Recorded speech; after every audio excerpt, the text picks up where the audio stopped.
A new module in Emotet will also get the body of your emails.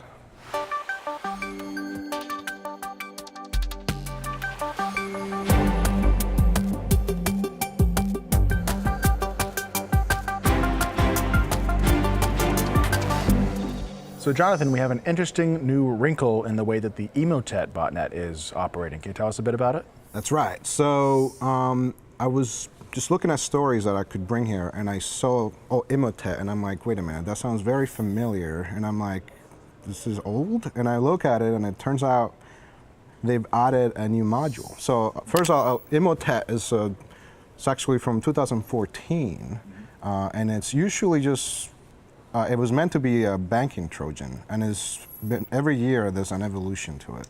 It's a modular botnet.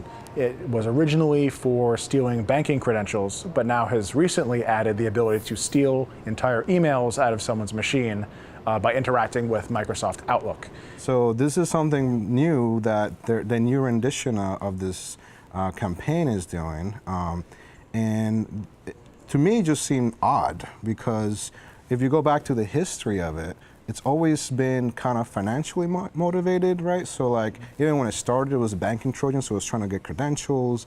Eventually it started, it was actually being used to deploy other malware, so I assumed they were getting paid for that, so there was some money. Mm-hmm. But to me, getting the body of an email, I don't know how you can quickly make money out of that. It's odd to me that they started doing that.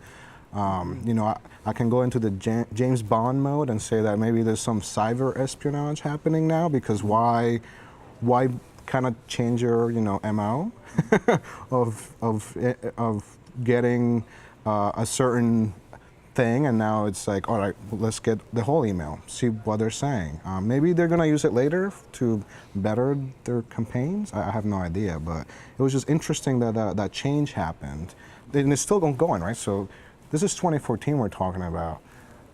This must be some group that is just developing and just keeps having, I don't know, agile sprint, weekly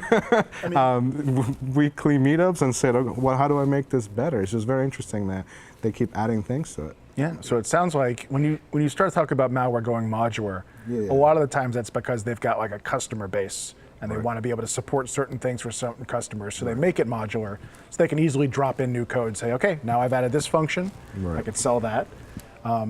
It is interesting that they're going after email, and while it's possible that they are doing it for espionage regions, I mean, you get somebody's emails, you have a window into their life, and anything sensitive that passes through, obviously they can steal.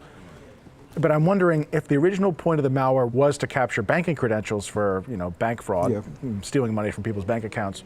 If there are any banks that have started to institute like a second factor through email, which isn't a great idea, but it's a possibility. If anything is being sent out of band through email to people, that might be a reason to go after that sort of information. That I hadn't thought of. That's actually a very good point. So, or say a password reset. So if an attacker gets both the username and password, but not like something they need, maybe they can trigger a password reset. It goes to the user's email, and they have the user's email. Right. So if they're quick enough about it and the user doesn't notice that they've received that password reset email, the attacker can use that to take control of the account. It's another theory, just a theory. I go James Bond. I think you went probably a little bit closer to real life, because I think that is that's a good point. I think in the earlier story, Bindu was talking about two-factor, and if your two-factor is your second factor is a code sent to your email, they kind of just broke that. They did, right? Like they just look for keywords. And, they're sending the email payload to their command and control, and now they can just, I assume they have some way of correlating what information as part of what emails say, and be like, where is the key? So like victim A gets an update and says, it's installed, I've got this from the banking plugin, and then victim A also reports this was in the contents of the email. Right, there you go. Yeah. So Bindu, what are your thoughts on this?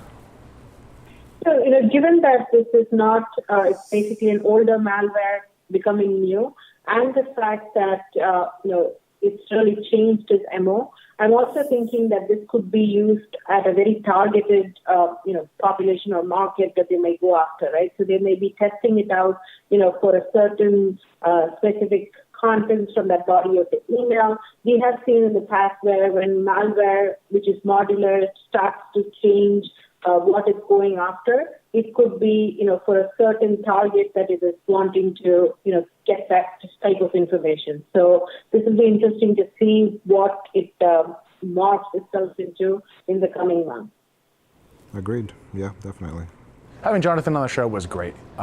We actually have conversations outside of the show about security topics. We've worked on several projects together. So it's good to finally see him joining the ThreatTraq family. Matt is great. I'm always trying to get insights from what he says. Bindu is always great also, and I'm glad to be part of the ThreatTraq team if they'll have me back.